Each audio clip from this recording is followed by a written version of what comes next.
Hi, this is Ryan from Oxbow Fly Rods, and in this video I'm going to be going over the tools and supplies that you're going to need in order to build a rod along with their uses. Let's begin.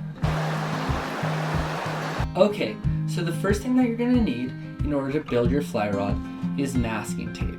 And this masking tape is going to help you when finding a spine, and is also going to be used later down the line when you're needing to protect your rod from epoxy, along with temporarily fastening down your guides.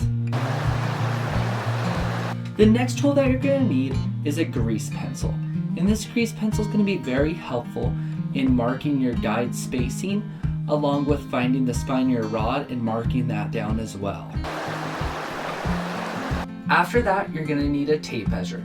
And this tape measure is going to be useful when you're measuring out your guides and finding their spacing.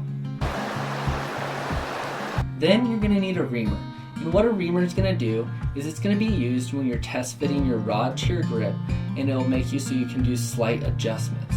If you'd like to make one of these, all you're going to need is a tapered rod, and you're going to need to add sandpaper to it. But also you can buy this at most places that sell rod components. Following that, you're going to need isopropyl alcohol. And this isopropyl alcohol is going to be used in order to clean your rod before you add epoxy. Next, you're going to need epoxy.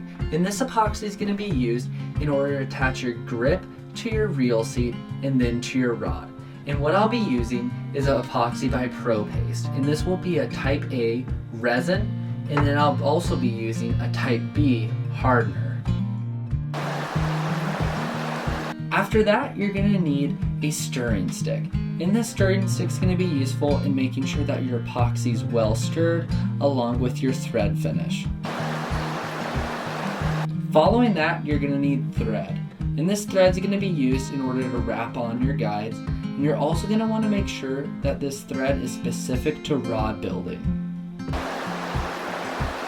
Next, you're going to need a burnishing tool. And this burnishing tool is going to be very useful at getting into areas that your hands cannot get into when you're wrapping your guides. It'll also work well at straightening edges and fixing any overlaps that you may have had when wrapping your threads. After that, you're going to need calipers. And these calipers are going to be used when you're measuring the length of your threads and trying to make sure that everything's even on either side of your guide. Then you're going to need a razor blade, and this razor blade is going to be used when you're trimming your threads and in other areas when you're building your fly rod. Following that, you may need a file, and this file is going to be used in order to shave down the metal ends of your guides if they didn't come that way from the factory. Next, you're going to need a hand wrapper system. And this hand wrapper system is going to be used in order to hold your rod and apply your threads evenly. My hand wrapper system is by CRB, however, I've seen people make them out of wood, cardboard, and even 3D print them. After that, you're going to need either tip-top glue or epoxy, and this is going to be used in order to fasten your tip-top to your rod. Then you're going to need a lighter. And this lighter is going to be used in order to heat the glue to attach your tip top. Following that, while you're attaching your tip top, you're going to want to be holding it with some pliers, and this will ensure that your hand does not get burned when you're attaching it to your rod. Next, in order to add your maker's mark to your rod, you're going to need either an extra fine point oil-based Sharpie or a decal. You can also use some other methods, but these are what I prefer.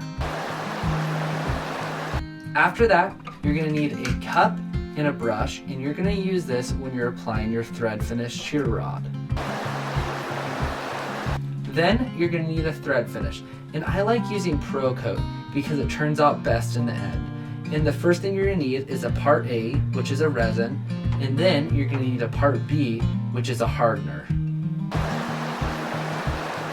Following that, you're going to need an alcohol burner. And this alcohol burner is going to be crucial when applying your thread finish because it's going to help you so that you can have it evenly applied, and it's going to remove all the bubbles. And you want to make sure that you're using denatured alcohol in this And the reason for that is because it will not produce any soot, which will contaminate your thread finish once it dries.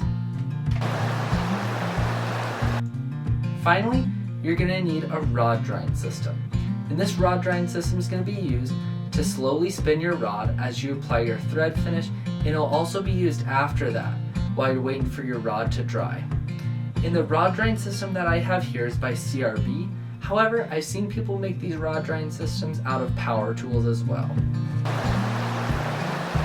Alright, so now that you know all the tools and supplies that you're going to need in order to build your rod, you're now all ready to go.